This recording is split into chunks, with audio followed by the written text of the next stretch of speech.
Well, it finally happened. On May 2nd, 2026, those bright yellow planes, the ones everyone seemed to love to hate, officially went silent. After literally years of being the ultimate punchline for every travel joke out there, Spirit Airlines, the absolute pioneer of ultra-low-cost flying, has completely collapsed. But honestly, this isn't just a story about lost luggage or tight legroom.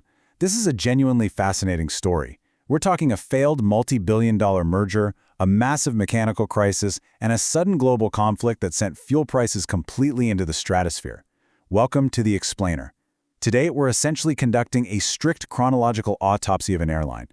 We are going to unpack the exact sequence of events that led to its ultimate demise and figure out what it actually means for your next vacation. So to make sense of this, here's how we're going to break down the timeline for this explainer. First, we'll look at the unbundled fare era. Then, early 2024 and the blocked lifeline. Third is the fleet grounding nightmare, followed by the fatal fuel shock of 2026. Then we'll cover the final day in May 2026 and wrap up with the aftermath for travelers. All right, kicking things off with Part 1, the unbundled fare era, 30 years as an industry maverick. Okay, let's dive right into this. For basically 30 years, Spirit had one singular goal: to get you from point A to point B for roughly the price of a nice dinner. They really pioneered this idea of the unbundled fare. Basically, this meant your incredibly cheap base ticket covered literally only the seat. That's it. Everything else, from a simple bottle of water to bringing a carry-on bag, cost extra. It was a maverick model, and you know what? It worked incredibly well for a very long time, right up until the first major domino fell. Which brings us right into Part 2. Early 2024, and the blocked lifeline. So picture this. It's early 2024, and Spirit knew they were in deep financial trouble. They were sitting on just a massive pile of debt. So as a way out, they tried to sell themselves to JetBlue for $3.8 billion. This merger was supposed to be their get-out-of-jail-free card, a much-needed lifeline to pull them completely out of the red. But then, the Department of Justice steps in and actually sues to block the deal. Their argument was that losing Spirit as an independent standalone airline would really hurt budget-conscious travelers who heavily relied on those super cheap unbundled fares. And ultimately, a judge agreed and blocked the deal. So the government's attempt to keep market prices low unintentionally removed Spirit's only parachute. It just left the airline standing there all alone, saddled with massive debt and zero buyers in sight. And things were about to get worse. Part 3, the fleet grounding nightmare. Because, while those massive court battles were waging over the merger, there was another absolute catastrophe unfolding right out on the tarmac.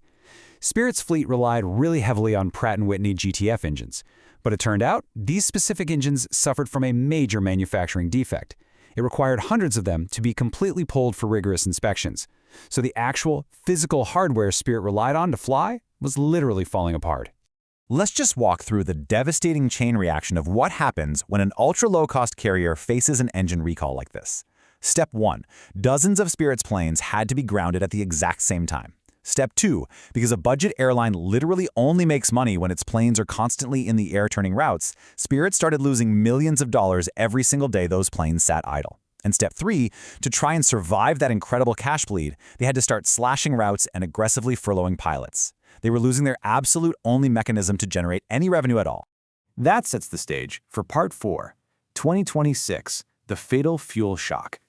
The wild thing is, they almost made it through. They actually filed for bankruptcy to reorganize in 2025 and then had to file a second time in early 2026, just desperately trying to come back as a leaner company. But then came the absolute final blow. The war in Iran broke out in 2026, and that sent global jet fuel prices soaring to absolute record highs practically overnight.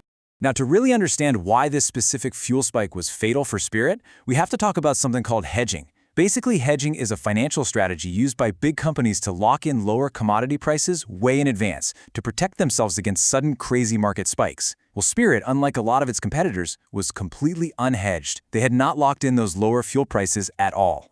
So when jet fuel suddenly became the biggest expense on the planet, legacy airlines, think Delta or United, they had these massive cash buffers to easily weather the spike. But Spirit? Unhedged, already bleeding cash from grounded planes, and fresh off a blocked merger, they had absolutely zero margin for error. This external shock was the exact moment the low-fare model officially ran out of runway. Which brings us to the end. Part 5, May 2026, the final day. Right at the very end, there was this one last tiny glimmer of hope. The Trump administration proposed a $500 million bailout package, which was aimed specifically at trying to save the thousands of jobs tied to the airline. So, why didn't this final rescue work? Well, Spirit's bondholders simply could not agree on the terms of that government bailout.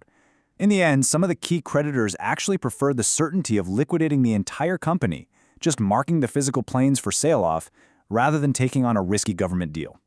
So, on May 2nd, the talks officially died. Operations permanently ceased, and the plug was pulled for good. Finally, let's look at Part 6, the aftermath for travelers. What does all this mean for us? Industry experts talk about this concept called the Spirit effect. For years, simply having a Spirit flight on a specific route literally forced major legacy airlines to lower their own prices just to compete. But now, with Spirit gone, that downward pressure is completely erased. Which means, unfortunately, your upcoming summer flights are likely going to be noticeably more expensive. But beyond just the ticket prices you and I pay, we absolutely have to look at the human cost of this collapse.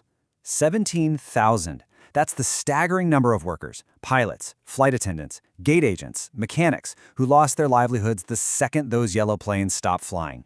And that wraps up our timeline, but it leaves us with a pretty massive question to chew on. Are you actually going to miss those $20 unbundled flights, or are you secretly kind of glad to see the yellow planes go? And more importantly, in an industry that's suddenly consolidating so fast, where do those 17,000 workers go now? The autopsy of Spirit Airlines really shows us just how quickly a 30-year legacy can completely unravel when the dominoes fall exactly the wrong way. Keep that in mind the next time you're booking a flight. Thank you so much for joining me for this explainer. I hope it gave you a crystal clear picture of the incredibly turbulent final years of Spirit Airlines.